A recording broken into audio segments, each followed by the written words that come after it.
Olá, voltando agora aqui para a segunda parte do nosso capacitor.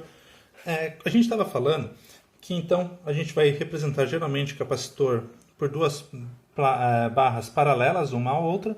Aqui eu já estou representando um capacitor plano, placas paralelo, que é o que a gente mais trabalha. Então está vindo uma corrente elétrica aqui, né? A corrente vai passar um circuito elétrico. Em um lado das placas vai acumular uma carga com sinal, outro lado da placa vai acumular carga com outro sinal, vai ter uma diferença de potencial. E a gente viu que aqui vai formar um campo elétrico. Então foi isso a discussão aí no nosso vídeo anterior. Já que agora a gente vai falar um pouco de energia, como funciona a energia no capacitor, eu queria relembrar de vocês que a gente já viu esse conceito aparecendo a uma certa distância e campo elétrico, quando a distância é muito pequena, sendo uniforme. O que vai acontecer no capacitor? A gente vai considerar que o campo elétrico no capacitor vai ser um campo elétrico uniforme.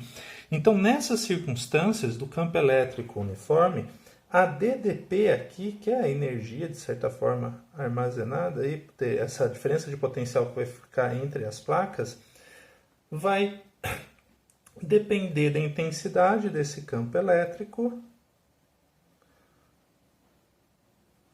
e da distância que há entre elas. Era a forma do EDU. Lá, quando eu mostrei isso daqui para vocês a primeira vez, eu inverti a ordem da escrita, né, que foi na aula de trabalho da força elétrica e potencial elétrico.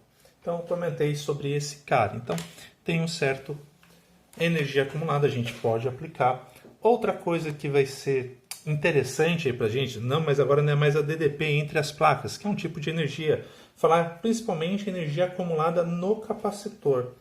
Para energia acumulada no capacitor, a gente vai dar uma olhada nesse gráfico, que vai ser um gráfico onde o eixo Y vai ser representado pela carga acumulada nas placas e o eixo X a gente vai representar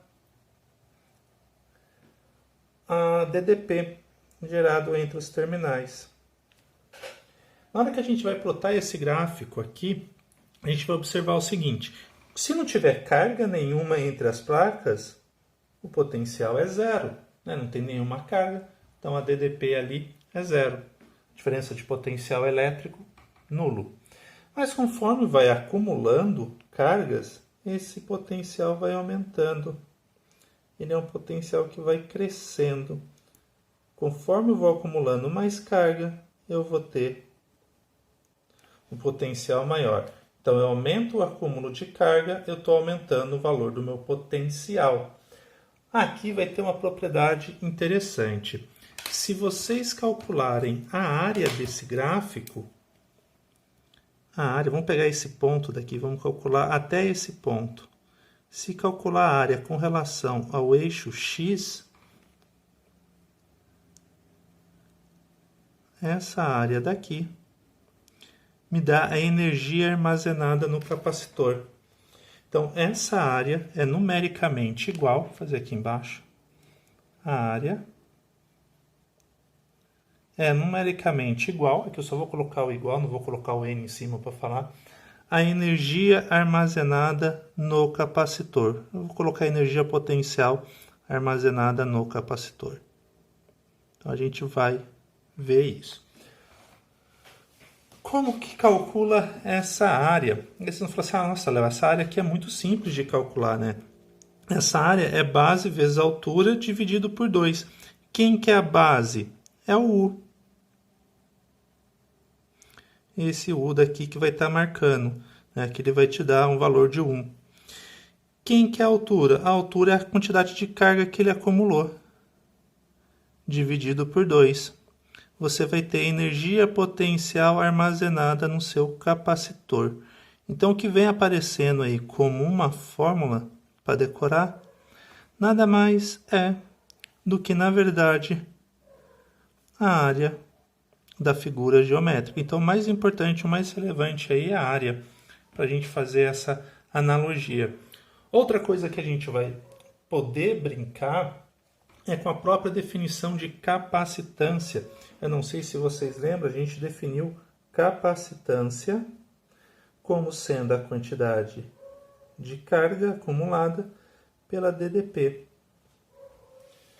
Notem que aqui eu posso fazer algumas brincadeirinhas, né, quando eu faço essa definição.